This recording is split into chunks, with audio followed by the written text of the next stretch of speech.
Bien, bonjour à toutes et à tous. Je vais commencer cette séance par une récapitulation de la séance de la semaine dernière. Juste un tout petit mot avant de commencer. J'espère que pour ceux d'entre vous qui ont eu la curiosité de regarder, vous avez bien vu que vous aviez à votre disposition le PowerPoint des cours et l'enregistrement. Alors, je vous l'ai déjà dit, mais je le répète pour ceux d'entre vous qui n'auraient pas été présents la semaine dernière, le PowerPoint vous permet, c'est une version PDF du PowerPoint, cela vous permet de ne pas avoir à prendre en note l'ensemble de ce que je dis. Et puis, en particulier pour les étudiants étrangers ou pour ceux d'entre vous qui sont ponctuellement absents, l'enregistrement vous permet de récupérer le cours si nécessaire. Alors, la dernière fois, donc, j'ai commencé par une approche très générale de la notion de sens, enfin des notions de sens ou de signification, en employant pour l'instant ces deux termes d'une manière tout à fait indifférenciée. Ce que j'ai essayé de vous dire, c'est que on avait intérêt à déplacer la question du sens vers la question de la compréhension. Pourquoi ? Parce que, d'un certain point de vue, et enfin, l'intérêt, lorsque je dis qu'on a intérêt à déplacer la question du sens ou de la signification du côté de la question de la compréhension, c'est évidemment une conception particulière des choses qui engage une certaine approche des notions de sens et de signification. Ça n'est pas du tout une obligation universelle, ça n'est pas du tout quelque chose d'absolument obligatoire sur l'étude du sens. Il y a d'autres approches qui ne passent pas par là, mais pour ma part, je trouve que c'est une approche intéressante dans la mesure où elle présente quelques avantages que j'ai déjà exposés la semaine dernière.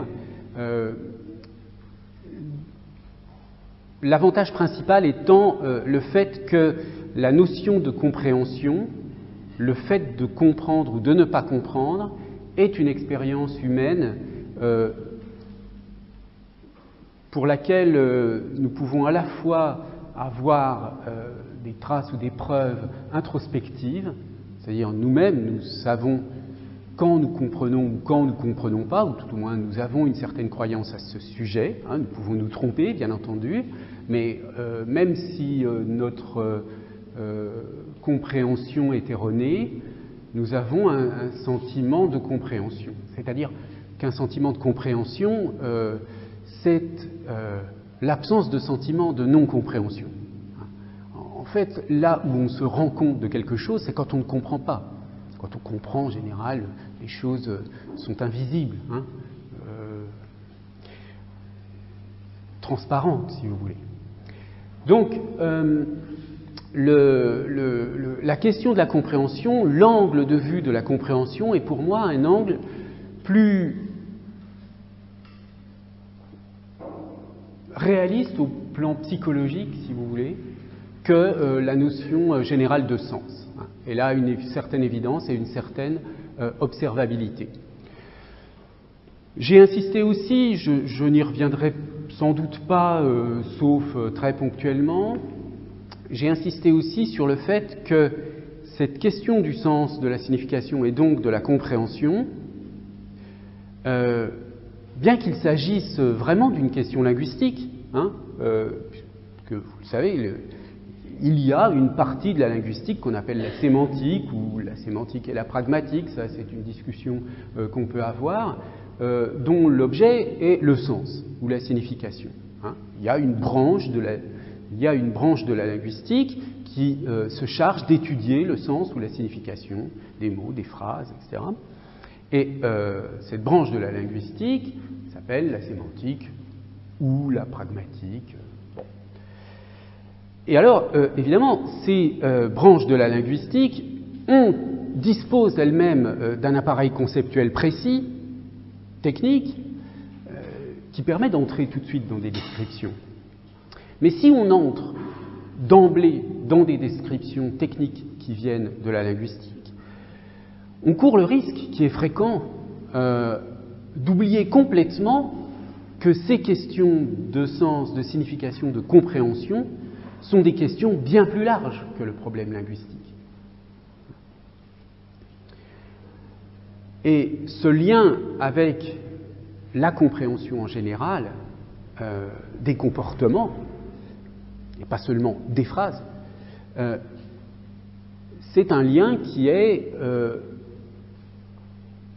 enfin, disons qu'on ne peut pas ignorer sans prendre le risque, par une technicité en quelque sorte trop précoce, de rater des aspects importants de ces notions de sens et de signification. Ce que nous avons vu également la semaine dernière, d'une manière, un peu rudimentaire, mais c'était suffisant pour vous sensibiliser à la question que je voulais voir avec vous, c'est que ces notions de sens et de signification ne sont pas pertinentes pour n'importe quelle entité. On ne peut pas parler de sens ou de signification au sujet de n'importe quoi. Et pour appréhender le sens de ces notions de sens et de signification, dans une première ébauche, si vous voulez, il me semble éclairant d'examiner les situations dans lesquelles ces notions ne sont absolument pas pertinentes, où on ne parlerait pas spontanément de sens, de signification, etc.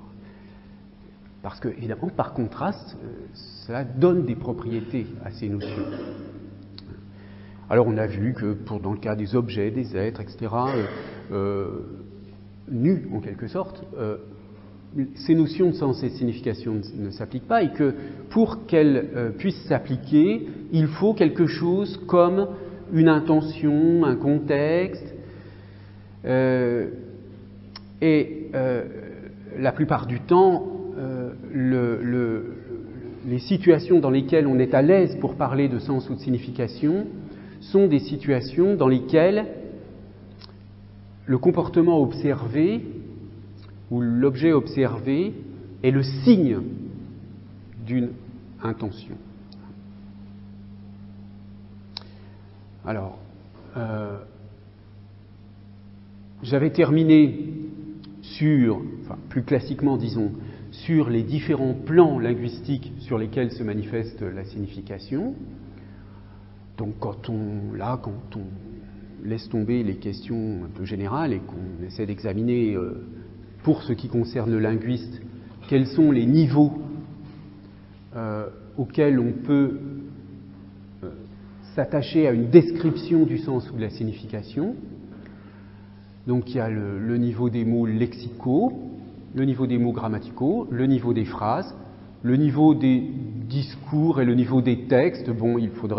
On pourrait là aussi discuter sur la distinction entre texte et discours, mais ça ne sera pas tellement mon objet. Disons simplement que on pourrait considérer le texte comme un cas particulier de discours, il est écrit, etc. Alors, évidemment, chacun de ces niveaux d'analyse du sens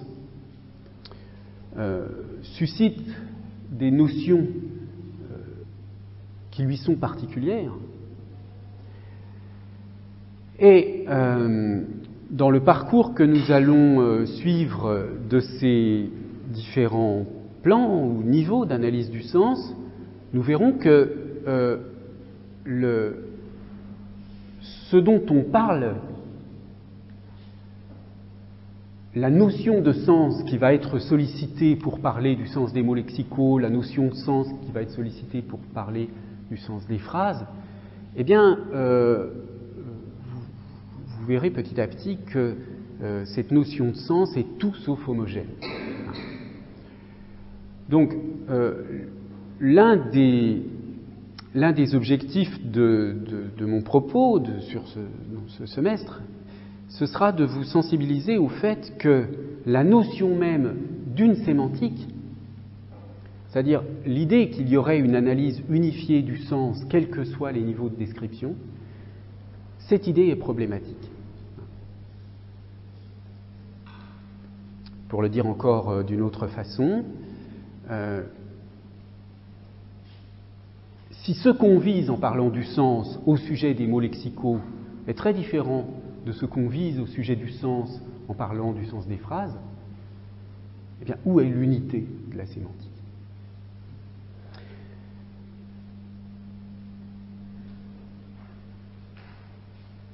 Alors, je voudrais commencer la séance d'aujourd'hui par une question qui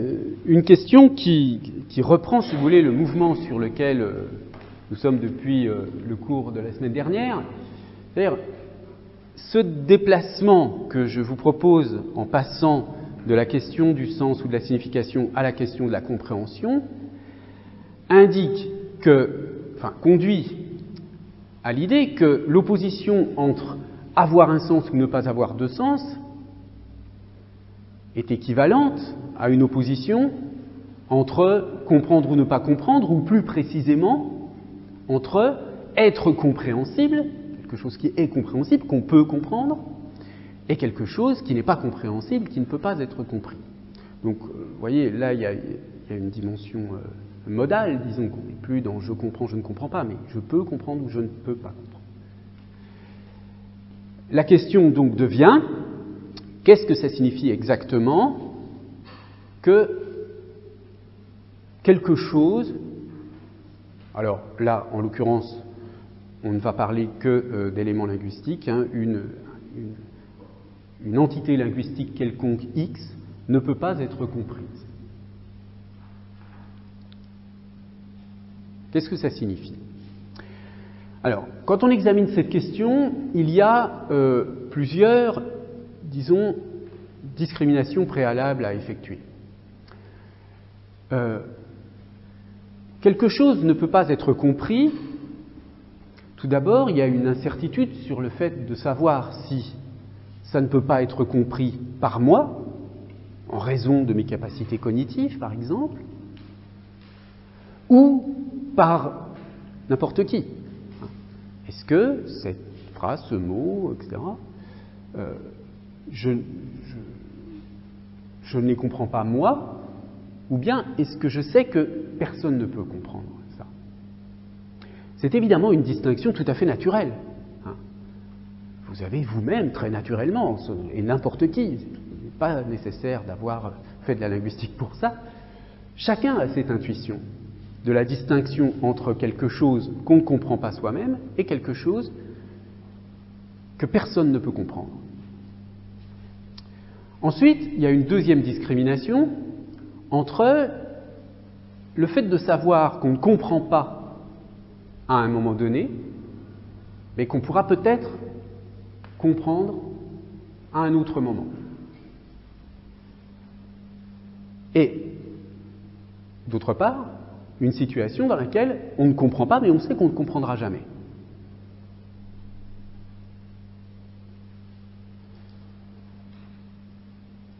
Et enfin, le dernier point renvoie au rapport entre la question de la compréhension et la question de la vérité.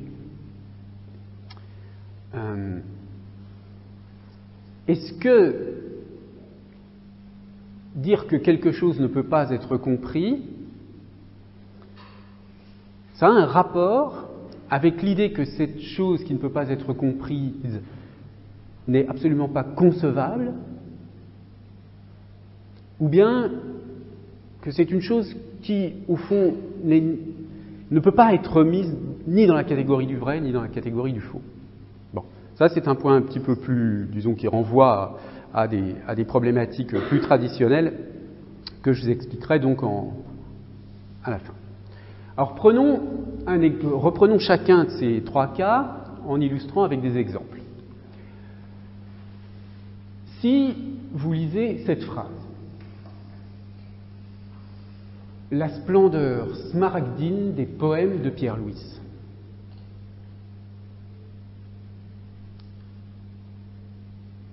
Par rapport à cette question de savoir si cette phrase peut être comprise par vous ou par quiconque, que diriez-vous là? Est-ce que quelqu'un comprend cette phrase d'abord? Qu'est-ce qui vous gêne? Voilà, smaragdine. Bon.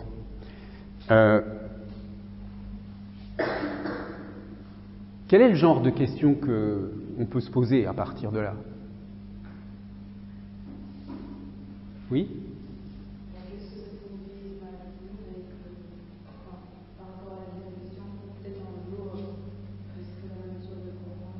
Voilà.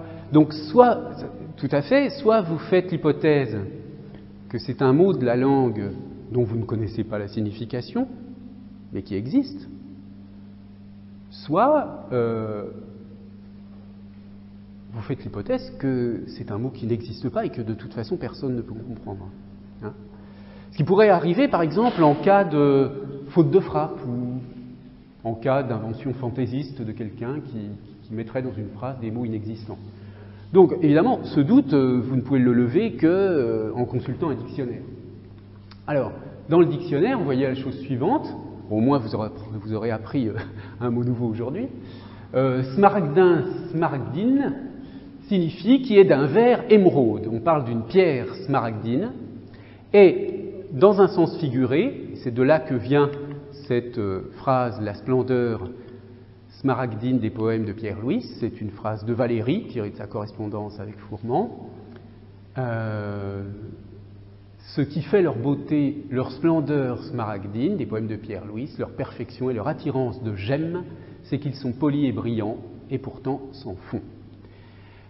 Étymologiquement, hein, vous voyez que smaragdine, smaragdin est issu d'un mot grec, hein, c'est vraiment le décalque d'un mot grec, smaragdinos, qui est lui-même dérivé de smaragdos, qui signifie émeraude. Bon. Donc, ici, la situation est assez simple, hein, puisque on a juste à aller vérifier dans le dictionnaire. Alors, évidemment, dans une situation simple comme celle-ci, vous allez trouver le mot dans le dictionnaire. Mais quand je dis le dictionnaire, c'est évidemment une simplification tout à fait abusive. Parce qu'il n'y a pas un dictionnaire qui répertorie tous les mots de la langue française. Il y a des vocabulaires techniques, par exemple, où apparaissent dans des dictionnaires de métier, dans des dictionnaires spécialisés, si vous voulez, des termes qui ne sont pas dans les dictionnaires usuels, comme le Petit Robert ou le Petit Larousse. Donc l'absence d'un mot dans un dictionnaire ne signifie pas forcément que ce mot n'existe pas. Il existe peut-être dans un autre dictionnaire. Hein? Bon. Donc, avant de conclure à l'inexistence d'un mot, il faut quand même bien se renseigner. Passons à un deuxième exemple, par opposition. La phrase suivante, « Chancelant, les bras tâtonnants, il rentra la figure empreinte d'une ferme où il comptait bien l'enlever, mais il avait refusé aux plus puissantes armées qu'il pourrait gagner en prudence. »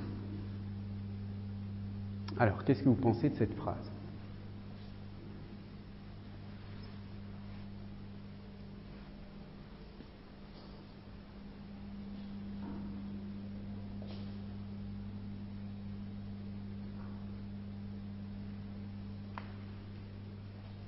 Mademoiselle, par exemple. Qu'est-ce que vous pensez de cette phrase?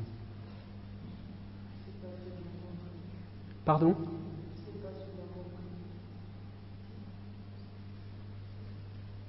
Ben c'est tout le problème.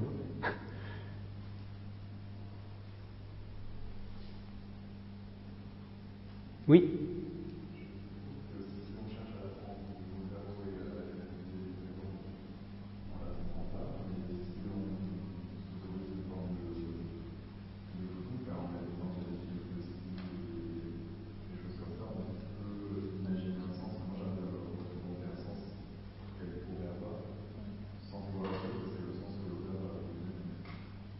Ok. Pourquoi pas?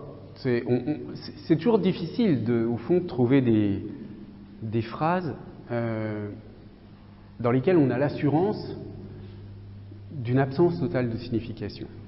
Ça, d'ailleurs, c'est extrêmement instructif du point de vue de notre pulsion humaine à trouver de la signification partout.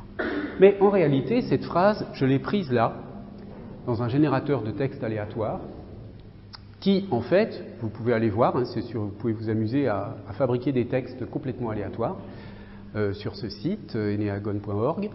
Et en fait, j'ai juste généré une phrase et puis ça m'a donné ça. Voilà. Donc c'est une phrase complètement aléatoire qui donc ne veut rien dire en réalité. Hein. On peut lui trouver un sens, on peut, etc.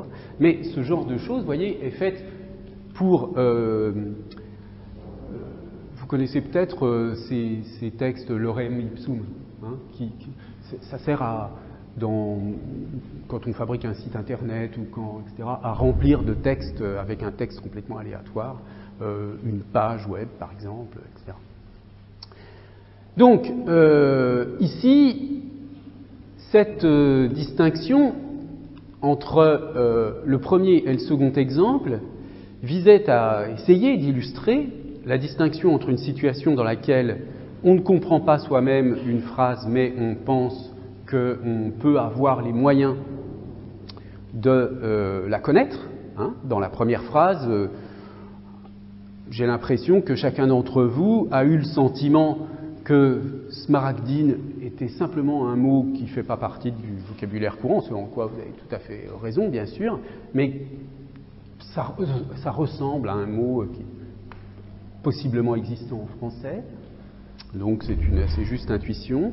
Dans le deuxième cas, vous percevez forcément une difficulté de compréhension, et c'est uniquement lorsque vous avez l'information de l'origine de ce texte que vous pouvez conclure que on peut s'amuser à comprendre toutes sortes de choses autour de ça, mais il n'y a pas une intention de signification évidemment. Donc ici, en principe, il n'y a rien à comprendre. Alors,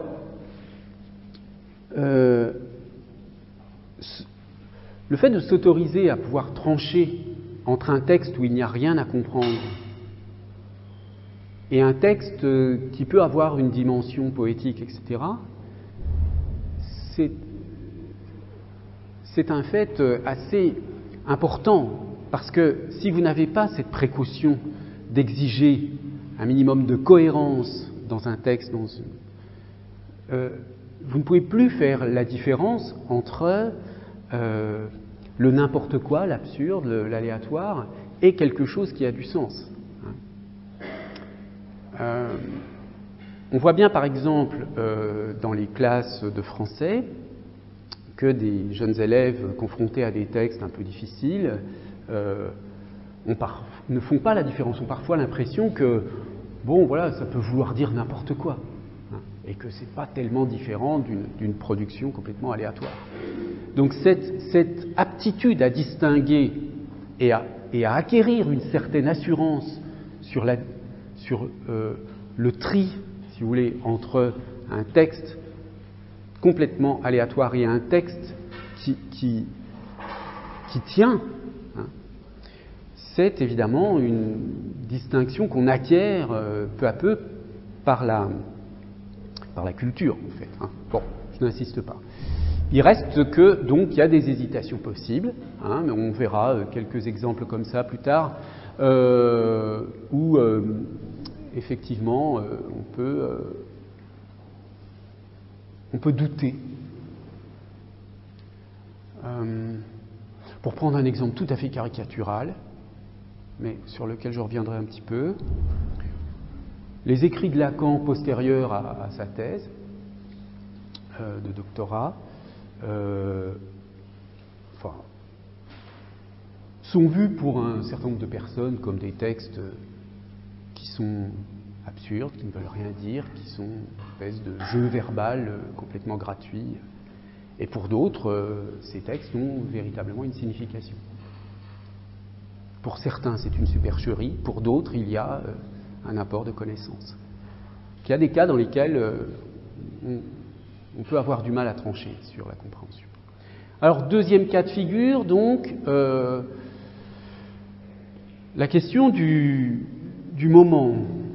Je ne comprends pas, oui, mais est-ce que je ne comprends pas là maintenant et je pourrais comprendre? Alors, ça renvoie un petit peu au cas précédent du dictionnaire, mais ça peut renvoyer aussi à d'autres situations qui sont là aussi très courantes, hein, et là ce sont des choses assez banales.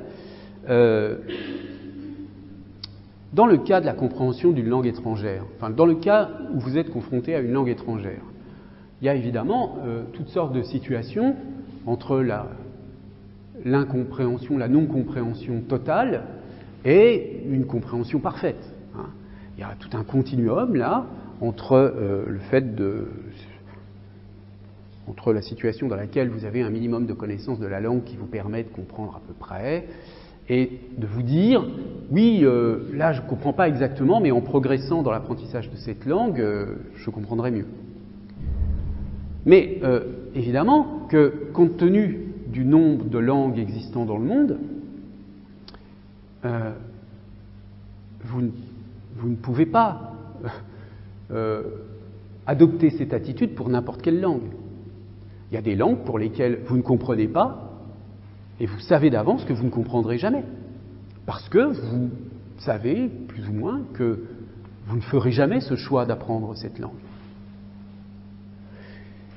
J'ai l'air là de dire quelque chose d'assez évident, mais c'est un point extrêmement important qui est lié à la question de la compréhension, qui est un déterminant essentiel de la question de la compréhension, c'est qu'une partie de ce qu'on ne comprend pas, on choisit de ne pas le comprendre. Hein, un autre exemple, celui des textes techniques. Vous êtes, vous, plutôt engagé dans des études littéraires. Vous n'avez aucune raison de vous dire qu'un jour, vous comprendrez cette petite phrase que j'ai extraite d'une revue française de neurochirurgie. Nous rapportons le cas de 3 patients traités par ostéotomie transpelliculaire pour une syphose post-vertébroplastie, etc. Bon, vous ne sauf si vous avez des connaissances en médecine, vous ne comprenez pas cette phrase, et vous pouvez savoir d'avance que jamais vous ne chercherez à comprendre des phrases de ce genre.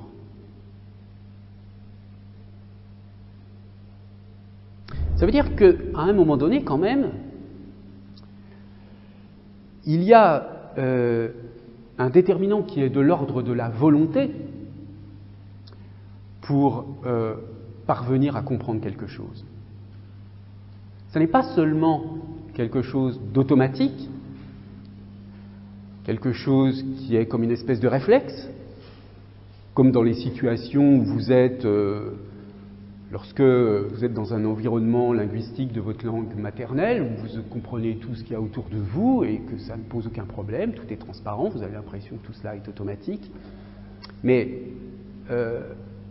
à l'intérieur même de la langue que vous maîtrisez, il y a toutes sortes de zones périphériques dans lesquelles vos capacités de compréhension sont limitées et pour lesquelles vous savez à peu près d'avance que vous n'irez jamais voir. D'accord ? Donc, on ne peut pas tout savoir de toute façon. Hein.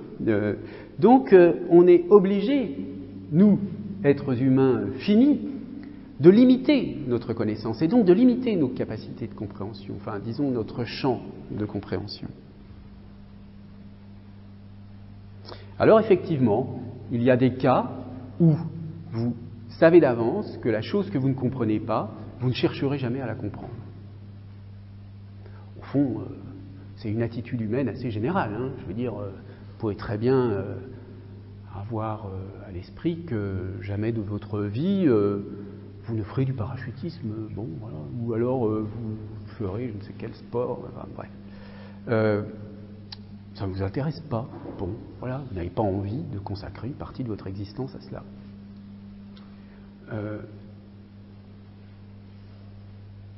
Alors, si on voulait approfondir cette question, il faudrait évidemment se demander si les secteurs dans lesquels nous exerçons volontiers nos capacités de compréhension peuvent s'expliquer, c'est-à-dire pourquoi nous choisissons d'engager notre énergie cognitive dans tel ou tel champ de la compréhension. Bon, mais ça, c'est une question trop générale pour ce qui nous concerne. J'aborde maintenant le dernier point, et donc le rapport entre signification et vérité. Alors, cette question du rapport entre signification et vérité engage ce qu'on appelle les théories référentielles de la signification. Alors, les théories référentielles de la signification, référentielles, je suppose que vous savez ce que cela signifie, mais je le précise quand même, on va le revoir tout de suite sous une autre dénomination, mais vous avez sans doute appris les années précédentes que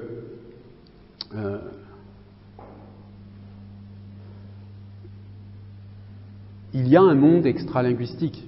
Les linguistes, en général, postulent l'existence d'un monde extralinguistique. C'est-à-dire qu'il y a les langues, les signes, si vous voulez, il y a des mondes sémiologiques, hein, mais il y a les réalités auxquelles renvoient ces signes. Ces réalités, c'est ce qu'on appelle le référent, la référence. Et donc, les théories référentielles de la signification s'intéressent au rapport entre les mots, les phrases, etc., les signes, et les réalités désignées. Alors c'est évidemment là que va s'immiscer la question de la vérité. Parce que si on parle d'une certaine réalité désignée, le signe qu'on va envoyer pour référer à cette réalité va correspondre ou non à cette réalité. Et c'est là où on pourra peut-être faire intervenir sa vérité ou sa fausseté. Alors, dans les théories référentielles de la signification, donc, comprendre une phrase signifie comprendre les conditions dans lesquelles elle est vraie.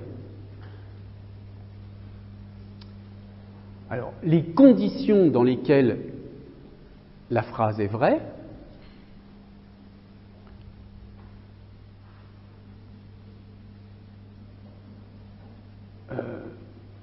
par exemple, tout bêtement, je ne sais pas, je peux dire mademoiselle ici est en train de s'endormir. Oui. Cette phrase renvoyait à une réalité. Bon.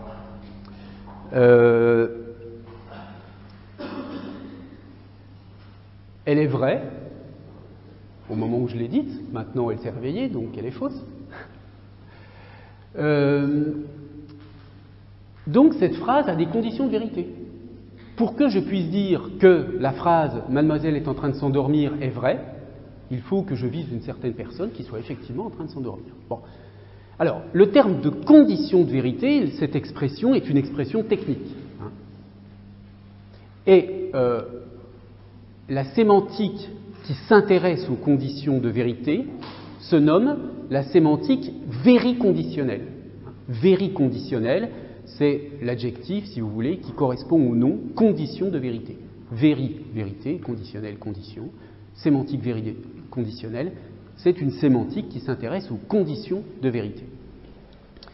Alors, cette approche du sens est issue des travaux d'un philosophe, mathématicien, logicien très célèbre, très important dans l'histoire des idées, Gottlob Frege, un Allemand, donc vous voyez, qui a vécu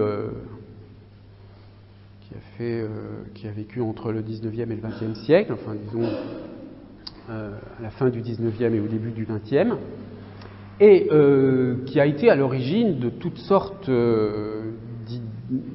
d'idées, disons, nouvelles au sujet de la philosophie du langage, de la logique.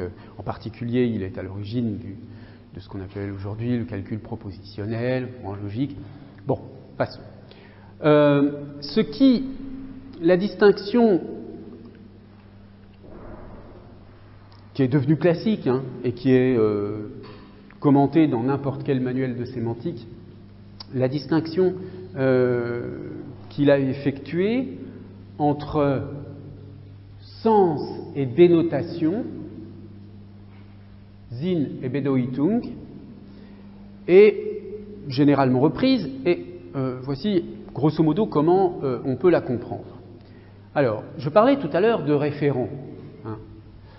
Le terme correspondant dans le vocabulaire frégéen, qui est généralement aujourd'hui la traduction de Bedeutung, c'est dénotation. Alors, chez certains, on va dire signification, mais la traduction, disons, la plus courante aujourd'hui pour Bedeutung, c'est dénotation.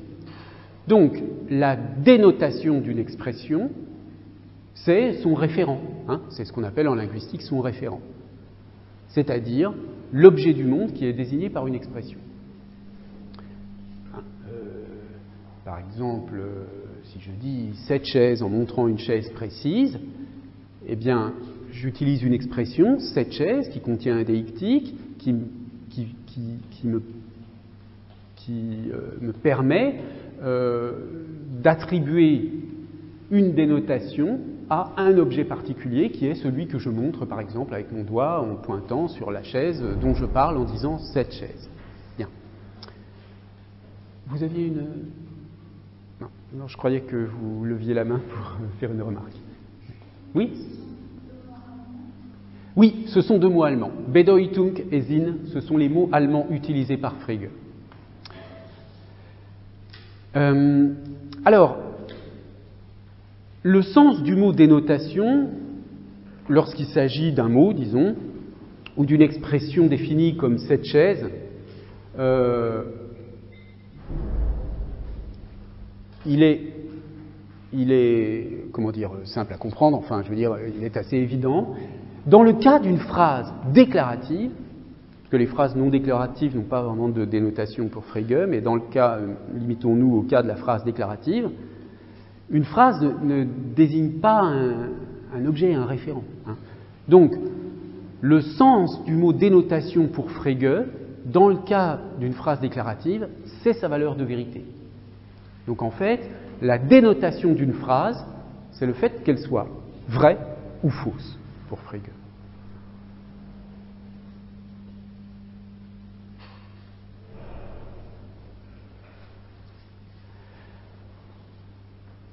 Donc au fond, il n'y a que deux types de phrases pour Frege, du point de vue de la dénotation. Il y a des phrases vraies et des phrases fausses. Les phrases vraies qui correspondent, qui décrivent, si vous voulez,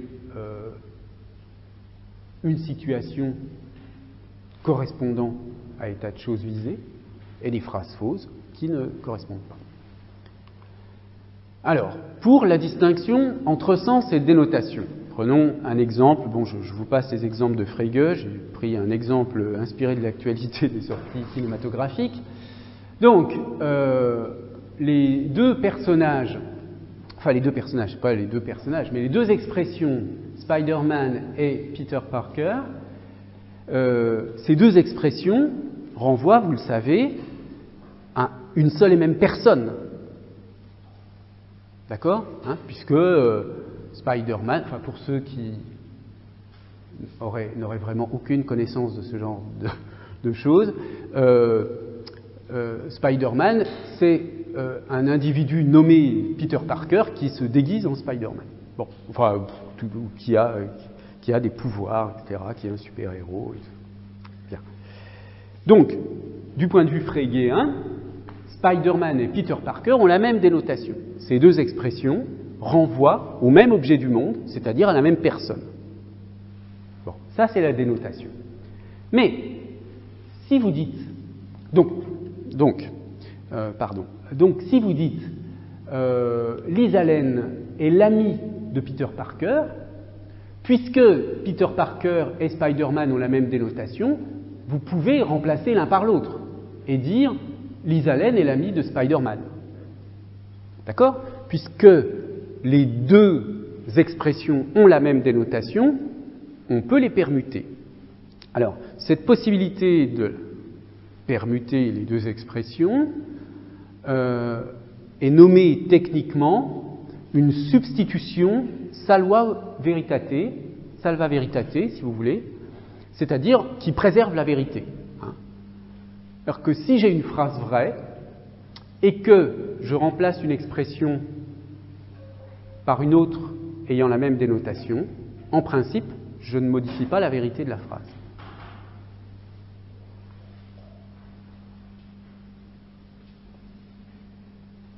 Alors, est-ce que vous êtes complètement d'accord avec l'équivalence de ces deux phrases? Ouais.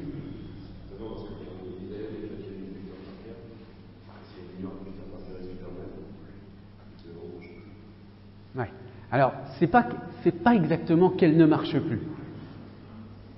Mais elle ne marche plus pour elle. C'est ça. En fait, si on prend en considération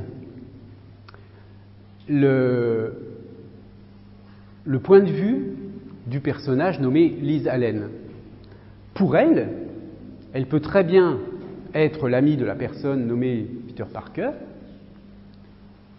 Donc elle dit « je suis l'amie de Peter Parker », mais si elle ignore que Peter Parker est Spider-Man, elle ne pourra pas, elle, dire qu'elle est amie avec Spider-Man. Mais en revanche, cela, on peut le dire d'un autre point de vue. Par exemple, du point de vue du spectateur, qui lui sait les deux choses, qui sait à la fois qu'elle est amie avec Peter Parker et qui sait que Spider-Man est Peter Parker. Pour un spectateur, par exemple, extérieur à l'histoire, cette substitution fonctionne. Donc il y a bien quelque chose qui manque lorsqu'on appréhende les phrases du point de vue de leur dénotation. Et ce qui manque, c'est précisément la prise en considération de leur sens. Alors, cette nécessité de distinguer le sens de la dénotation apparaît bien lorsqu'on compare les expressions suivantes. Si on prend en considération simplement la question de la dénotation, toutes ces phrases devraient être équivalentes. Puisque, comprenez bien, si je considère que Peter Parker c'est la même chose que Spider-Man, toutes ces phrases signifient la même chose. Peter Parker est Peter Parker, Spider-Man est Spider-Man, Peter Parker est Spider-Man, Spider-Man est Peter Parker. Je peux faire toutes les combinaisons possibles, puisque de toute façon, le verbe être signifie l'identité, et que j'ai une identité référentielle dénotative de ces deux expressions, toutes ces phrases sont vraies. D'accord ? Toutes ces phrases sont vraies. Seulement, il y a une différence évidente entre les deux premières et les deux dernières. C'est-à-dire que dire Peter Parker et Peter Parker, ou dire X et X, c'est ce qu'on appelle une tautologie, c'est-à-dire une phrase nécessairement vraie, quel que soit ce que vous insérez à la place de X. X et X, c'est un énoncé d'identité, une chose est identique à elle-même. Bon, voilà, c'est une tautologie, c'est la définition d'identité, si vous voulez. Donc on peut mettre n'importe quoi à la place de X, ce sera toujours vrai. En revanche, lorsque je dis Peter Parker est Spider-Man, je parle non plus d'une vérité analytique, nécessairement vraie, si vous voulez, mais je parle de quelque chose qui aurait très bien pu ne pas être le cas.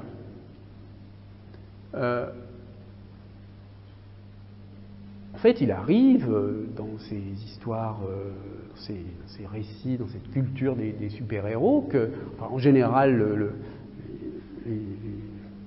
le personnage civil et le personnage héroïque sont distingués, et il arrive parfois en cours de récit qu'un autre personnage se rende compte de la coïncidence entre les deux.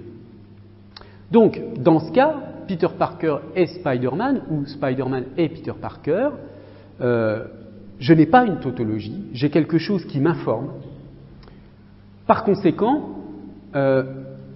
l'identité de dénotation dans l'ensemble de ces phrases ne nous dit pas tout ce que portent ces phrases. Tout simplement parce que ces phrases portent autre chose qu'une dénotation, elles ont un sens. elles ont un sens. Alors, juste une toute petite parenthèse. D'un point de vue logique et purement dénotatif, Spider-Man et Spider-Man est une tautologie. Je le disais, donc autrement dit, ça ne dit rien. Ça ne dit rien de plus que si je disais une chaise est une chaise. Mais vous vous doutez bien que du point de vue linguistique, du point de vue de la signification qu'on peut donner à cette tautologie, là on va pouvoir avoir une signification. Par exemple, je peux dire Spider-Man et Spider-Man pour dire que je connais les qualités ou les défauts de Spider-Man et lorsqu'il a fait, lorsqu'il a sauvé la vie de telle ou telle personne qui était en danger, je peux dire ah oui, Spider-Man est Spider-Man. C'est pour dire que c'est vraiment un super-héros voilà. De la même manière que, je ne sais pas, vous avez ce titre d'un film de Godard, Une femme est une femme. Bon,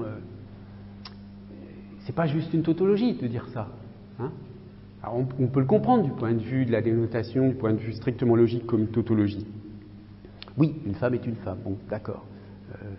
Mais comme titre de film, cette phrase véhicule autre chose que la dimension tautologique. Donc, ce que je veux dire par là, mais c'est juste une parenthèse, c'est que l'appréhension logique de la signification, via la dénotation notamment, laisse de côté un certain nombre de choses.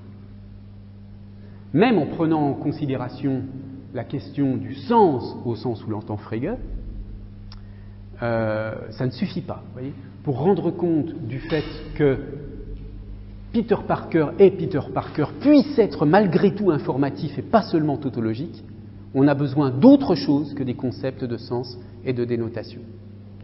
Mais ça ne fait pas partie de la problématique des sémantiques vériconditionnelles, hein, donc elles n'en tiennent pas compte. Ça n'est pas un défaut, c'est simplement qu'elles prennent en considération un certain nombre de problèmes, pas d'autres.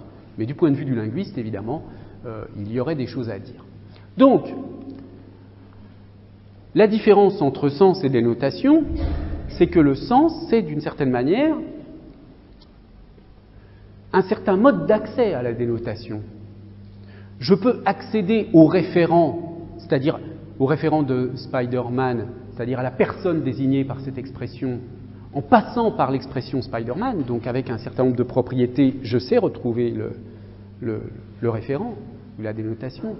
Mais je peux aussi le retrouver à partir de l'expression Peter Parker. Donc ces deux expressions sont deux accès différents à une réalité qu'est la dénotation, qu'est donc ce personnage. Il y a une métaphore qui est utilisée parfois pour distinguer sens et dénotation, que je trouve assez parlante, c'est que, au fond, la dénotation, c'est comme un objet lointain qu'on pourrait voir à travers différents types de lunettes, hein, ou de lunettes astronomiques. Et en fait, la lunette, c'est la dénotation. C'est ce qui vous permet d'accéder, de voir l'objet lointain. Et selon la lunette que vous utilisez, vous n'allez pas voir tout à fait la même chose, mais ce sera quand même tout le temps le même objet. Mais vous n'allez pas voir tout à fait la même chose. D'accord ? Donc le sens, c'est ça, c'est cette variation de perception de la chose, si vous voulez. Bon, c'est un peu léger de dire ça comme ça, mais en première approximation, on pourrait dire cela. Alors, une petite remarque, pour Frege, il est tout à fait possible, mais alors évidemment ce cas-là marche moins avec la métaphore de la lunette, mais peu importe, cette métaphore elle vaut pour tous les autres cas. Il y a des phrases qui peuvent très bien ne pas avoir de dénotation. Par exemple, mais qui ont quand même un sens. Par exemple, l'expression le plus grand nombre entier, ça a un sens, hein. Mais on ne peut pas dire lequel c'est. Cette expression ne vise pas un nombre particulier. puisque l'ensemble des entiers est infini. Donc le plus grand nombre entier n'a pas de dénotation. Mais l'expression a un sens parce que on peut la comprendre, justement. Alors, deux citations pour terminer sur ce point que j'extrais d'un site que je vous conseille de regarder, en tout cas cette page-là, sans ces dénotations. C'est un site qui a été fait par un spécialiste de sémantique, Francis Corbelin, qui contient un glossaire assez intéressant de toutes sortes de notions de sémantique, et il y a une entrée sans ces dénotations. Alors là, je vous donne juste deux citations. Je vous invite fortement à aller lire toute la première partie du texte que vous trouverez en suivant ce lien, pas la deuxième partie, parce que la deuxième partie est technique, elle décrit la formalisation qu'on peut utiliser pour ces notions, mais la première partie vous éclairera d'une manière plus détaillée que je ne l'ai fait sur les enjeux de ces notions chez Frege. Donc, j'extrais seulement ces deux citations. Connaître le sens d'une phrase, c'est, si l'on connaît les circonstances, c'est-à-dire l'état du monde ou le modèle auquel s'applique cette phrase, être capable de juger si la phrase est vraie ou fausse. Autre formulation, connaître le sens d'une phrase, c'est savoir comment doit être le monde pour que cette phrase soit vraie.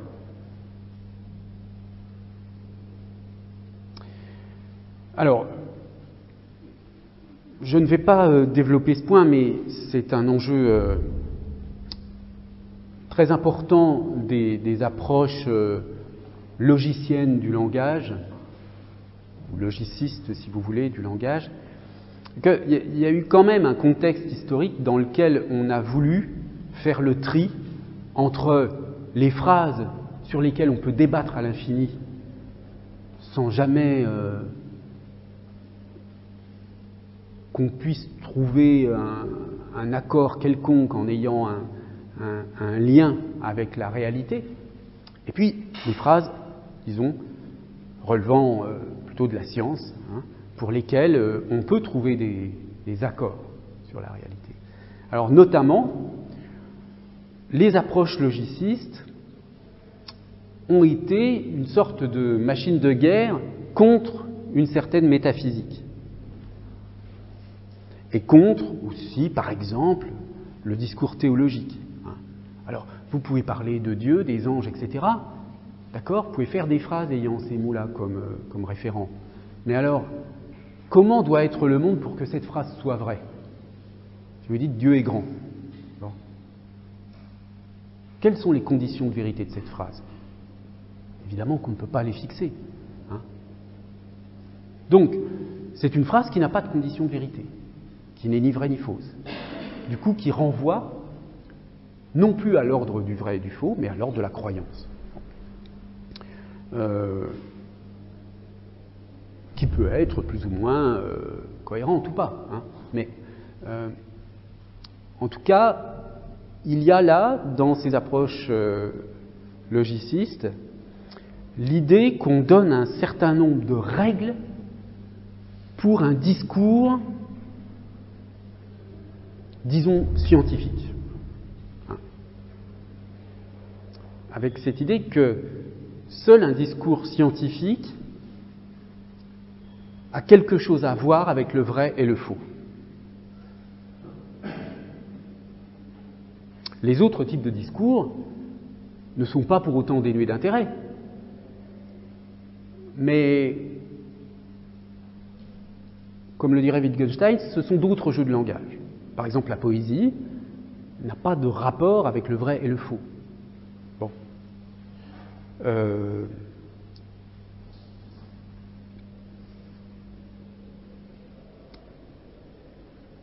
Elle peut être juste, comme on parle d'une note juste ou d'un accord en musique, mais en tout cas, ce serait assez absurde de parler de vrai ou de faux dans ces cas-là.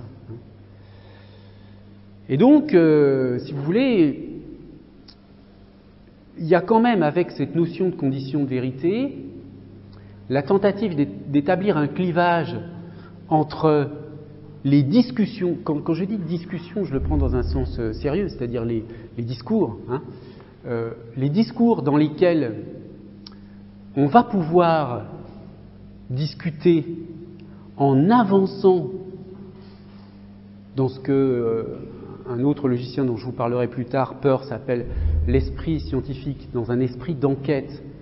On essaie de s'approcher de la réalité, de la vérité, donc, mais c'est toujours une approche. Hein. On essaie d'avoir des garde-fous, des normes, toutes sortes d'accords qui nous permettent d'aller vers une vérité et donc d'avoir des conditions de vérité dans un discours, même si elles sont toujours momentanées, provisoires, puisque les sciences ont une histoire, etc. Mais n'empêche que le parcours est orienté vers quelque chose qui va vers une clarification de la réalité. Et à ces discours-là s'opposent toutes sortes d'autres discours dans lesquels la discussion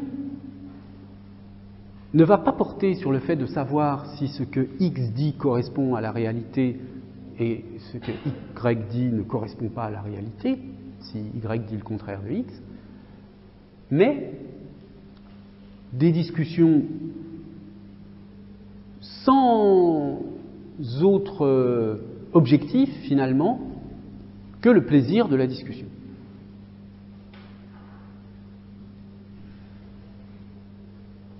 Qui est important, hein, pour l'être humain en tant qu'être social.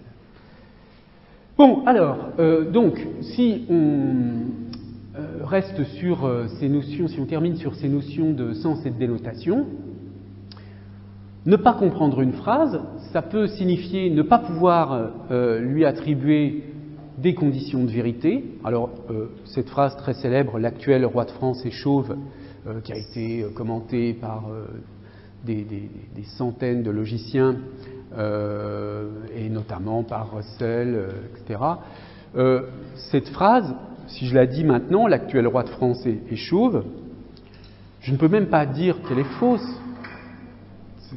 Ces conditions de vérité ne sont pas assignables parce qu'elles renvoient à il y a un syntagme nominal ici, l'actuel roi de France, qui ne renvoie à rien.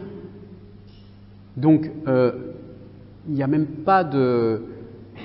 Ici, on peut peut-être dire qu'il y a une signification, hein, cette phrase elle a un sens si on veut, mais elle n'a pas de condition de vérité du tout, elle n'est ni vraie ni fausse, et il y a des phrases comme ça qui ne sont ni vraies ni fausses.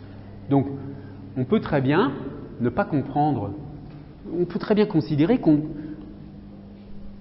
n'y a rien à comprendre dans cette phrase. Alors on peut dire, je comprends la phrase, le roi de France est chauve, l'actuel roi de France est chauve. Sûr, vous comprenez quel devrait être, à la limite, comment devrait être le monde pour que cette phrase soit vraie, hein, selon l'expression de tout à l'heure. Ben, il faudrait qu'on ait un roi encore en France, il faudrait qu'il soit chauve. Voilà. Donc, dans la mesure où je peux imaginer un monde tel que la phrase soit vraie, je peux considérer que je la comprends. Parce que, certes, ce monde n'existe pas, mais je la comprends. Donc, dans ce sens-là, on pourrait dire qu'il y a un sens, mais pas de dénotation. Mais on pourrait beaucoup discuter là-dessus. Pour certains auteurs, ça n'a même pas de sens. Bref. Alors, l'autre situation dans laquelle on peut être dans un cas de non-compréhension, c'est la situation dans laquelle on n'a pas les connaissances suffisantes pour savoir comment devrait être le monde, pour savoir si la phrase, pour que la phrase soit vraie. Hein. Lorsque je dis que connaître le sens d'une phrase, c'est savoir comment doit être le monde pour que cette phrase soit vraie, c'est ce qui se produit dans les langages techniques, hein, dans les exemples de langage technique que je vous indiquais tout à l'heure. Vous pouvez comprendre la phrase, même à la limite en allant chercher chaque mot dans un dictionnaire, mais vous n'aurez jamais, si vous n'avez pas une connaissance référentielle du monde technique auquel cette phrase fait référence, vous n'avez pas d'idée précise de la façon dont doit être le monde pour que cette phrase soit vraie. Alors, plus largement maintenant,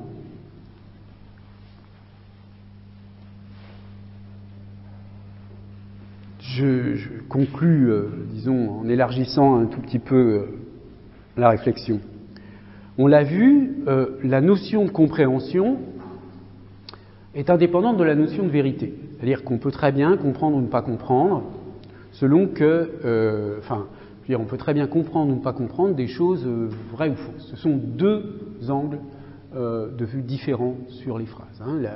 La question de la vérité est engagée dans les phrases qui sont susceptibles d'avoir des conditions de vérité et dans une perspective linguistique qui est vériconditionnelle. Donc, comme je l'ai déjà dit, comprendre un texte poétique n'a pas de rapport avec la question de la compréhension qui engage le lien avec la vérité. L'exemple que je donne ici, où avoir un sens signifie être vrai, c'est un exemple célèbre également, qu'on doit à un autre logicien qui s'appelle Tarski. Dans quelles conditions la phrase « la neige est blanche » est-elle vraie? Elle est vraie si, au moment où je parle, dans le monde extérieur, la neige est effectivement blanche.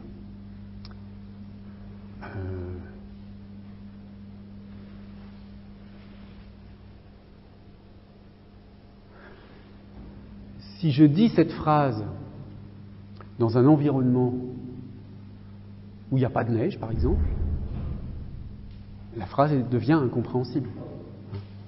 Si là, je vous dis... si là, en arrivant, j'aurais dû essayer d'ailleurs, je vous aurais dit « Bonjour, la neige est blanche ».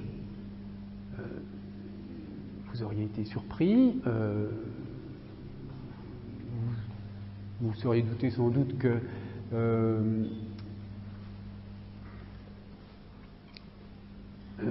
dans l'hypothèse où vous n'avez pas affaire à un fou complètement aliéné, que ça renvoie à quelque chose qui est un peu obscur.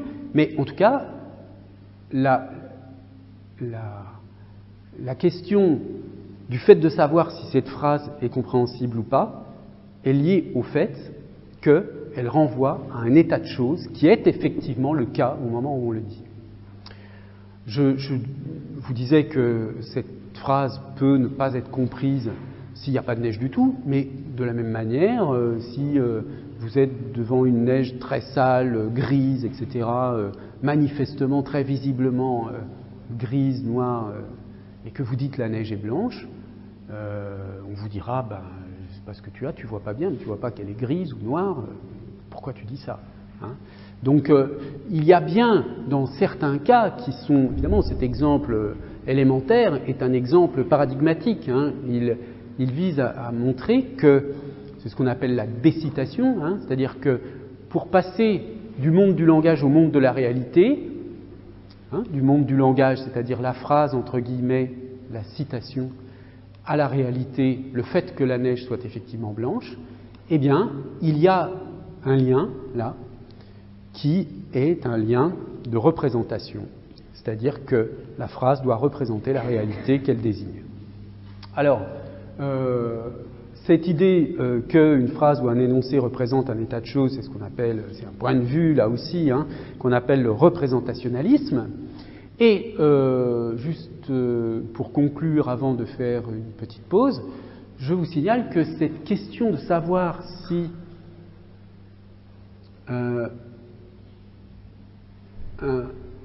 une expression renvoie effectivement ou non à un état de choses vaut pour n'importe quel signe, et notamment pour l'image. Alors, je vous donne un exemple que j'avais déjà utilisé l'année dernière. Alors, c'est un exemple, si vous voulez, qui vient de la propagande du Front National. Un type a posté une image comme celle-ci, CAF, donc la Caisse d'allocation familiale à Rosny-sous-Bois, le port du voile intégral est censé être interdit par la loi, donc où on voit allocation familiale et des femmes avec un voile intégral. Sauf que quand on regarde bien, on se rend compte... qu'est-ce qui se passe là? d'un coup, on se rend compte que cette photo a été prise à Londres. Hein. Ça, on devine à peine, mais c'est le Underground, c'est le panneau du métro londonien. Donc en fait, cette phrase, elle a été truquée. Hein. Donc en l'occurrence, l'état de choses qu'elle est censée représenter n'existe pas. Elle n'a pas de dénotation. Bon, c'est une manipulation, hein, comme il y en a énormément aujourd'hui hein, avec Internet. Donc, là, le vrai et le faux semblent applicables à la question de l'image. Il y a d'autres exemples hein, de non-sens visuel, mais qui ont une autre source, hein, qui sont des choses où vous voyez bien sûr une image, vous voyez quelque chose, mais il n'y a pas de réalité possible qui puisse correspondre à ces images. D'accord ? Donc, au fond, cette question de la vérité au sens d'une relation avec la réalité externe, eh bien, elle vaut pour n'importe quel système de signes. Hein. Elle vaut pour tout type de signes, qu'il s'agisse des signes linguistiques ou bien des images. Est-ce que vous avez des questions sur ces points ? Bon, vous pourrez toujours les poser tout à l'heure. Alors, on va faire, comme la semaine dernière, une petite pause de 5-10 minutes. Et on se retrouve juste après pour la suite.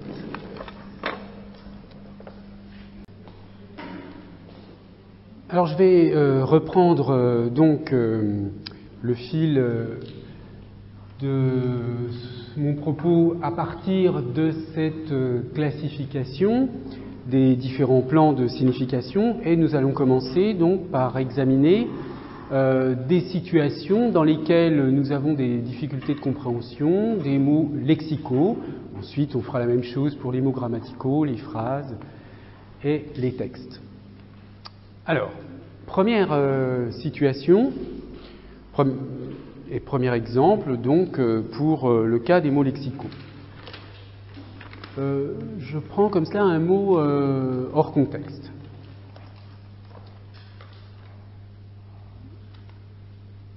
Dans quelle situation, avec ce mot agrammatisme, vous trouvez à l'égard de la question de la compréhension? La question c'est, est-ce que vous comprenez cela ou pas? Et qu'est-ce que ce mot vous évoque, même si vous n'êtes pas tout à fait sûr de le comprendre? Oui?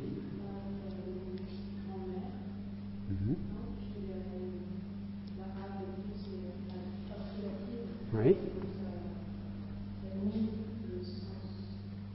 Oui.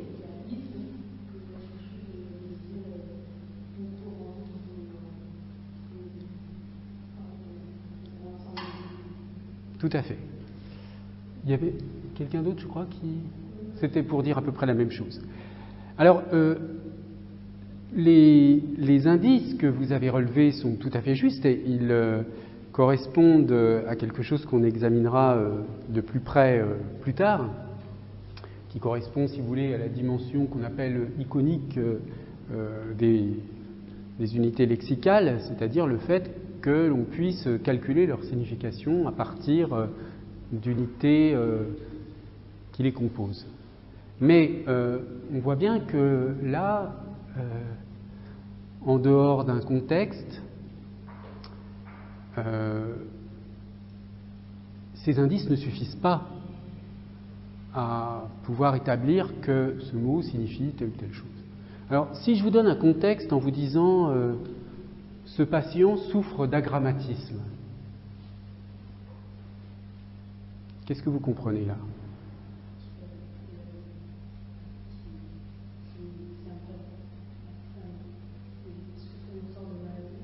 Oui.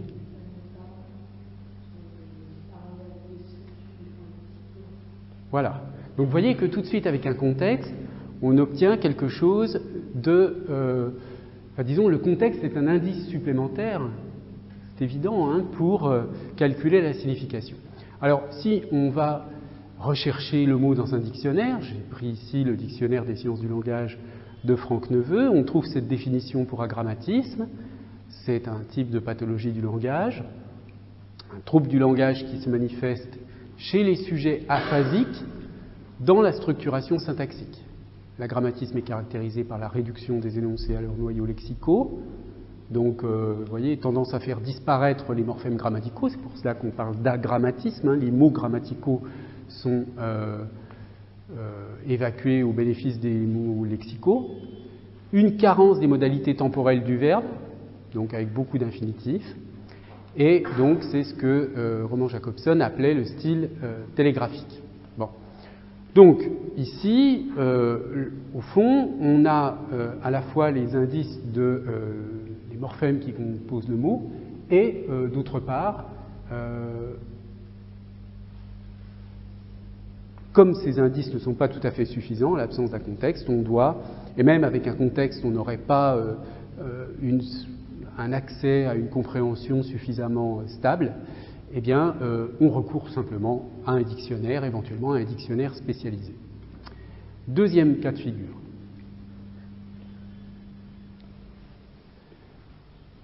Eontoti morumenos.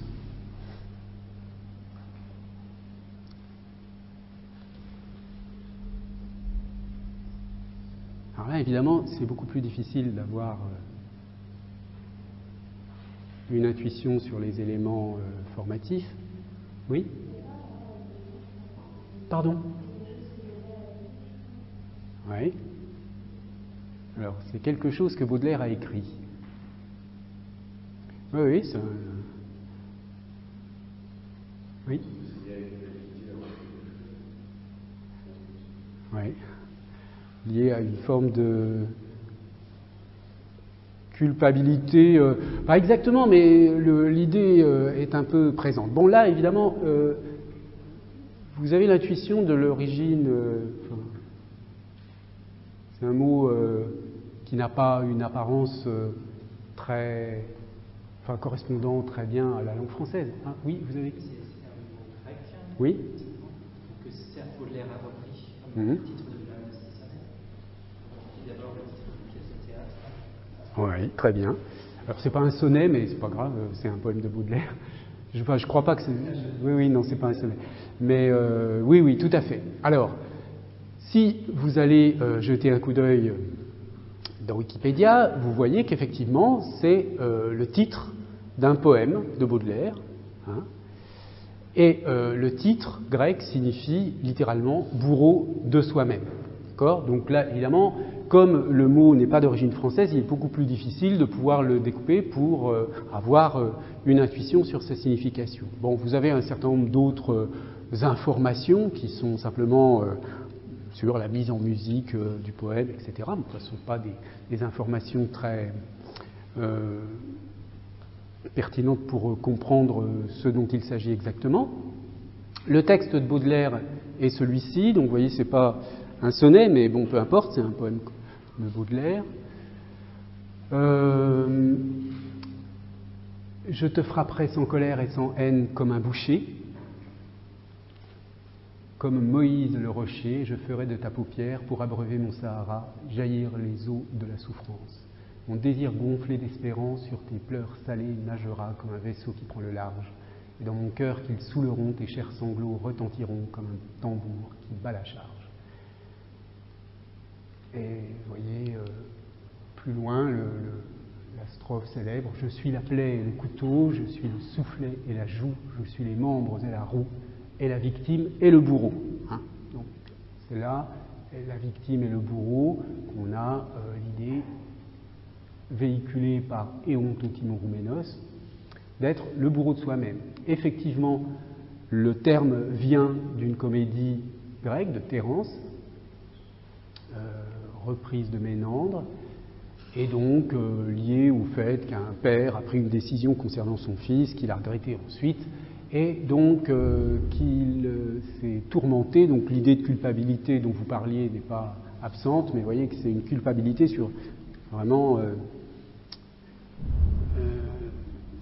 liée à la prise de conscience qu'on s'est soi-même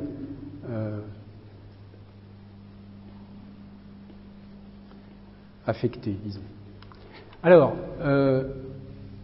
tous ces éléments de signification qu'on trouve assez facilement dans enfin avec des outils quelconques, hein, qu'ils soient des outils numériques ou des dictionnaires, etc., nous laisse quand même sur notre faim. Certes, on comprend, eon toutimouroumenos, comprend l'origine grecque du mot, on comprend qu'il s'agit d'être le bourreau de soi-même, etc. Mais au fond, dans la mesure où il s'agit du titre d'un poème de Baudelaire, ou alors c'est une information importante, mais il y a évidemment quelque chose qui est véhiculé par le texte lui-même, qui ne sera accessible que dans une démarche interprétative du texte.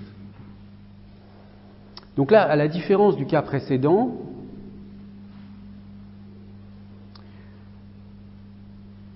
la compréhension, disons, satisfaisante de ce mot passe par la compréhension d'un texte.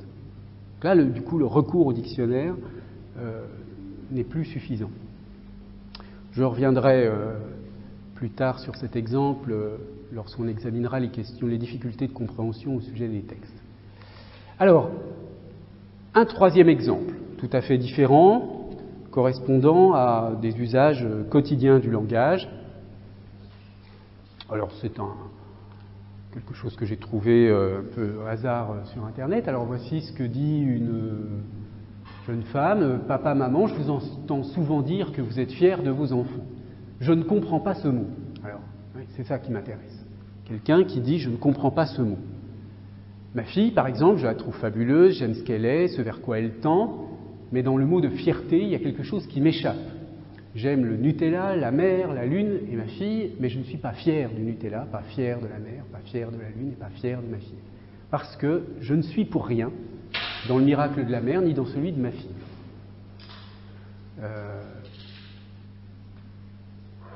Admiratif, subjugué, bouleversé, oui, mais pas fier. Bon, alors, vous voyez bien qu'ici, on est dans une situation encore différente, c'est-à-dire qu'on a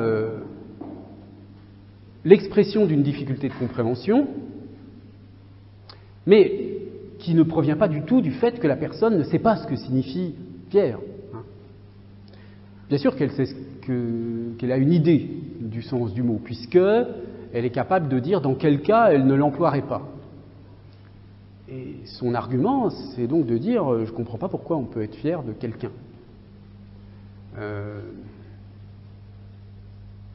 Alors évidemment, elle ne dit pas quels sont les usages satisfaisants pour elle du mot « fier ».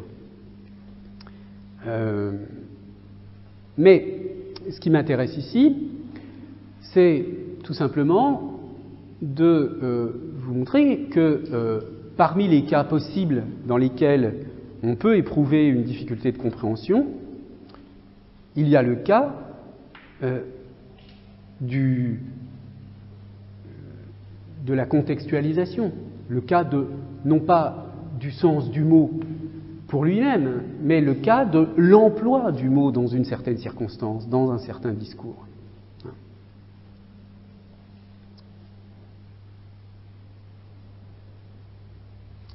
Alors évidemment, un psychanalyste pourrait s'amuser à disserter sur la négation, le miracle de la mère et le miracle de la fille.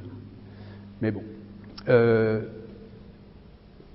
On est donc là dans un cas de non-compréhension qui peut arriver assez couramment, hein, où ce qui est en jeu, c'est quel emploi je fais de ce mot. Un autre exemple un peu différent, mais toujours très quotidien, un peu amusant. Donc, vous voyez que c'est un échange de SMS entre une mère et son fils ou sa fille. Alors, la mère dit « je n'arrive plus à enfoncer la prise du chargeur dans le téléphone ». Son interlocuteur dit « tu as essayé de la changer de sens ». Elle répond « c'est bon, tu avais raison, il suffisait de tourner la prise, c'était tout bête ». Et la personne répond MDR, et la mère, qui manifestement n'est pas au courant des sigles utilisés par SMS, dit maison de retraite, point d'interrogation, parce qu'effectivement, MDR pourrait signifier maison de retraite, et très gentiment, son fils ou sa fille lui dit non, mort de rire. Bien. Alors, je donne cet exemple pour vous illustrer d'une manière très simple l'idée simplement du malentendu. Hein. Ici, évidemment, le malentendu porte sur quelque chose qui est complètement anodin, etc. Mais encore une fois, comme vous voyez que l'interprétation qui est faite, il y a bien une tentative de compréhension. Hein. MDR, elle aurait pu répondre juste des points d'interrogation. Qu'est-ce que c'est que cette suite de lettres? Mais intelligemment, elle a essayé de trouver une signification à ce sigle, hein, à ce qui ressemble à un sigle. Et elle trouve un truc qui est cohérent, hein, pourquoi pas, après tout. Simplement, c'est une erreur qui est rétablie. Donc là, c'est le cas, tout simplement, du malentendu lié à l'ambiguïté de certains symboles. Encore un exemple relativement, disons, simple. C'est un exemple pris dans un forum où quelqu'un dit qu'elle ne comprend pas. Alors, on a l'impression que c'est une expression, mais il s'agit effectivement d'un mot. Hein. Donc, bonjour à tous, je dois faire une dissertation sur la question suivante. Pensez-vous, comme du Bellay, que le poète qui chante son mal l'enchante, hein, puisque c'est le sujet de sa dissertation. Mais je ne comprends pas ce que veut dire chanter son mal. Bon, merci pour vos suggestions. Alors, la réponse de Muriel est la suivante. En prose, on dit son mal. En poésie, on chante son mal. Le langage poétique a des sonorités, des rythmes, de la musique. Donc, ici, on voit bien que la difficulté de compréhension portant sur l'expression « chanter son mal » provient d'une sorte de limitation chez la première personne, la apathie, une limitation liée aux possibilités de construction de chanter. Hein. Je veux dire, on a l'impression que ce qui la gêne, c'est que normalement on chante une chanson, on chante des choses. Le complément d'objet du verbe chanter doit évoquer quelque chose qui a à voir avec la musique. Donc qu'est-ce que ça peut bien vouloir dire chanter son mal?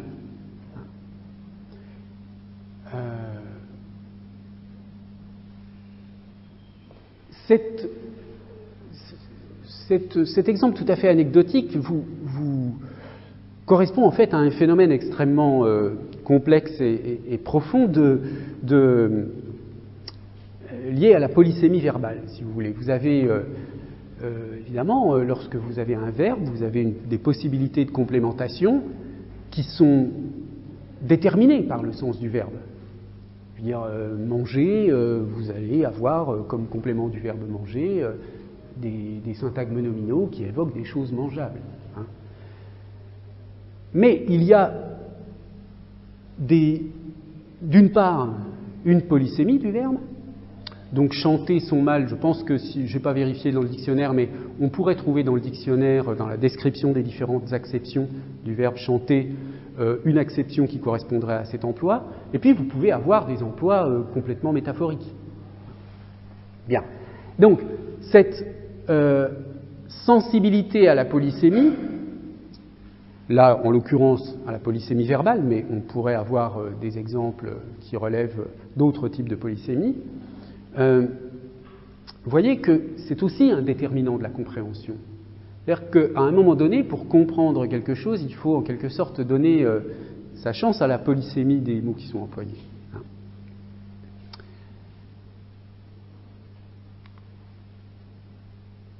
Oui, alors je passe, on pourrait... sur ennui, vous voyez, dans le texte de Du Bellay en question, on a le premier vers « Je ne chante ma nid, je pleure mes ennuis », ou pour le dire mieux, en pleurant, je les chante, si bien qu'en les chantant, souvent je les enchante, voilà pourquoi ma nid, je chante jours et nuits. Là, je saisis l'occasion d'attirer votre attention sur un autre problème de compréhension. Aujourd'hui, un lecteur contemporain qui lit « Je ne chante ma nid, je pleure mes ennuis », comprendra ennui dans un sens, voilà, j'ai des problèmes.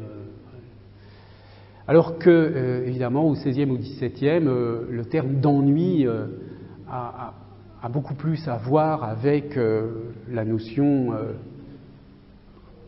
disons, contemporaine de dépression. Hein. Bon. Donc là, c'est un problème qui a à voir avec l'évolution des sens des mots, du sens des mots, donc avec des problématiques diachroniques. Hein. Donc l'évolution du sens d'un mot fait que lorsque vous consultez des états de langue antérieurs, c'est du français, hein, mais là vous avez besoin de connaissances supplémentaires pour interpréter correctement ennui, sinon vous ne comprenez rien au sens du texte. Alors, un autre exemple d'un style différent. C'est donc une personne, ce qui m'intéresse dans la phrase là, c'est pince-bécro. Hein. Au lieu de te gratter la tête, Didi, passe-moi la pince-bécro. Bon. Alors d'accord, qu'est-ce que ça veut dire la pince-bécro? Est-ce que vous savez quelle est la pince concernée là?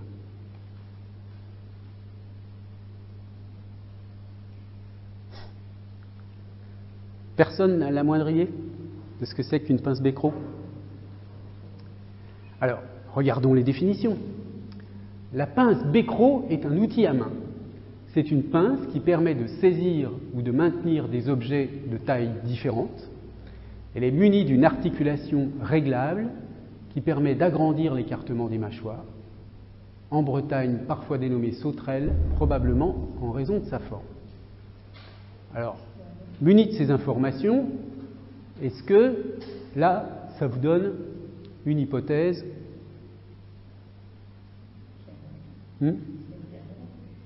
Non? Oui?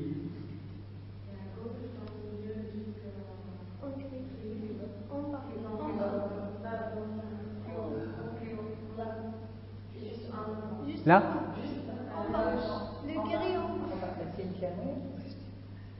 Ça? Ah oui. Non, non, c'est une clé à molette, ça. En bas? Là? Ça? À côté du marteau. À côté du maillet en bois. Là? Ça? Alors, effectivement, articulation réglable qui permet d'agrandir l'écartement des mâchoires, cet outil-là entre bien dans la définition. Alors, si on regarde bien, en fait, il y a 3 outils qui rentrent dans la définition. Sauf que sur les 3 que vous avez tous cités, il n'y en a qu'un qui est la pince bécro. Alors, une autre définition pourrait peut-être nous aider, pas tellement. C'est le même genre d'éléments qui sont pris en considération. Et en fait, la pince bécro, c'est ça. Hein? Donc vous voyez que c'est ça la pince bécro. Donc uniquement celle-ci.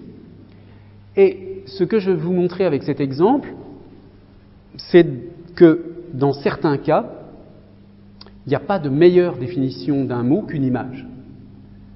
Je veux dire, qu'est-ce que c'est qu'une pince bécro? Quand vous commencez à décrire ce que c'est précisément mâchoire, réglable, etc., d'abord c'est difficile à imaginer, et d'autre part ça correspond à des cas qui ne sont pas dans la définition. Comme les clés à molette. Donc, dans certains cas, la définition d'un mot, la meilleure définition d'un mot, la meilleure façon de trouver le sens d'un mot, c'est de montrer une image. Et je vais terminer par un dernier exemple, qui est le cas du mot populisme. Alors, j'ai encore vérifié juste avant le cours, là, j'ai regardé tout à l'heure, quand vous faites une recherche sur Google Actualité, vous avez 93 000 résultats sur populisme.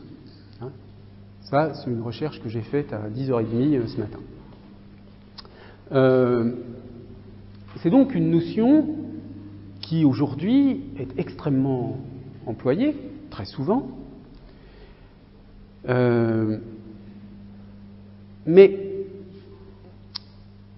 dont le sens c'est le moins qu'on puisse dire, reste un peu flou.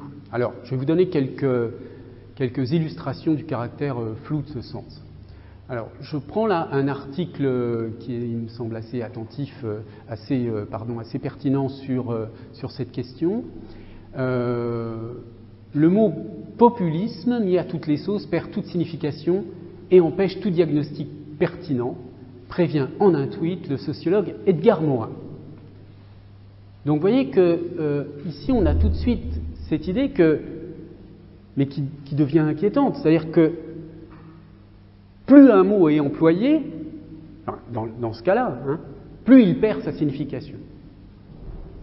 C'est quand même assez troublant, puisque on aurait envie de penser quand même que lorsqu'un mot est souvent employé, il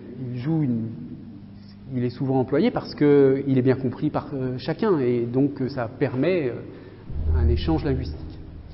Alors, je poursuis la citation. On ne saurait le contredire, ce terme est devenu dans l'espace public une facilité de langage destinée à disqualifier tous ceux qui ont le malheur de bousculer d'une manière ou d'une autre les convenances établies.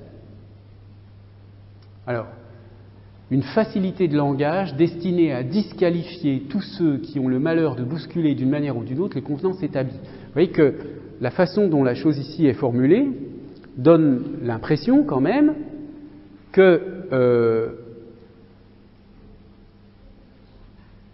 les personnes désignées comme étant des populistes sont victimes d'une sorte d'injure à leurs propos, hein, puisque eux ont le malheur de bousculer les convenances établies. Donc si vous bousculez les convenances établies, on va vous accuser de populisme. Donc évidemment, l'auteur de ce texte, lorsqu'il cite Le Monde en disant « Mélenchon-Le Pen, le match des populismes », a même proclamé Le Monde le 8 février 2012. Donc, il y a cette idée qu'au fond, ces personnalités politiques sont juste qualifiées de populistes parce qu'elles dérangent des convenances. Bien. Les extrêmes ou supposés tels ne sont toutefois pas les seuls à provoquer la suspicion du quotidien du soir. Celle-ci s'est même portée sur le président de la République, alors à l'époque c'était François Hollande, qui a imposé la publication du patrimoine des ministres pour éteindre l'incendie allumé par l'affaire Cahuzac. Hollande, transparence ou populisme. Donc là, vous voyez, le fait pour le président de la République de l'époque de demander aux ministres de divulguer leur patrimoine est aussi qualifié par le journal Le Monde d'attitude populiste. Alors, évidemment, si vous arrivez immédiatement à faire un lien entre l'emploi de populisme dans cette situation et l'emploi de populisme pour qualifier des personnalités plutôt extrême gauche, extrême droite, donc des personnalités extrêmes, disons, vous avez bien de la chance parce que ça n'est pas si facile. Le sens commun du public retiendra surtout que ces derniers aiment le peuple, ou à tout le moins sont attentifs à ses humeurs. C'est déjà ça. La définition donnée du populisme par le grand Robert corrobore ce qu'un esprit simple songe de prime abord, importance donnée aux couches populaires de la société. Alors, vous voyez que là, spontanément, le journaliste, il a recours à un article de dictionnaire, mais en fait, c'est un recours tout à fait argumentatif, c'est-à-dire qu'il va chercher dans le dictionnaire quelque chose qui va correspondre à ce qu'il veut faire de cette définition. Alors, je ne vais pas lire tout ça, je vous laisserai lire tranquillement chez vous la suite de ce texte. Traiter quelqu'un de populiste revient à l'assimiler aux extrêmes, hein, donc il y a cette idée-là d'une espèce de dévidement sémantique d'un mot pour aller vers une simple dénomination injurieuse mais un peu vide. Vous trouvez même des hommes politiques, comme là en l'occurrence Jean-Luc Mélenchon en 2010, dire populiste, moi j'assume, oui je suis populiste, parce qu'il veut lui aussi provoquer en se réappropriant un terme de dénégation. Alors, je termine juste rapidement, mais je reprendrai ces mots puisque là, le cours est terminé. Donc, il y a différentes situations dans lesquelles on se trouve dans une situation de non-compréhension d'un mot. Donc, dans certains cas qui sont les plus simples, on recourt à un dictionnaire. C'était l'exemple de agrammatisme. Parfois, le dictionnaire ne suffit pas, il faut des facteurs contextuels, voire textuels. C'était le cas des Timoroumenos. Dans d'autres situations, c'est l'usage du mot en discours qui pose problème. Le quatrième exemple que nous avons vu, c'était le malentendu qui repose sur une mauvaise analyse de la motivation d'une expression, MDR, interpréter maison de retraite. On a vu que dans certains cas, surmonter la non-compréhension pouvait se faire grâce à une image, et que, enfin, dans d'autres cas, les difficultés de compréhension d'un mot et les dangers de son usage viennent justement de sa grande polysémie, c'est-à-dire le fait qu'il peut avoir tellement de sens que, au fond, peut signifier une chose et complètement son contraire. Et là, du coup, le discours public est évidemment considérablement brouillé. Voilà, eh bien, je reprendrai sur ce point la semaine prochaine. Voilà, je vous remercie de votre attention.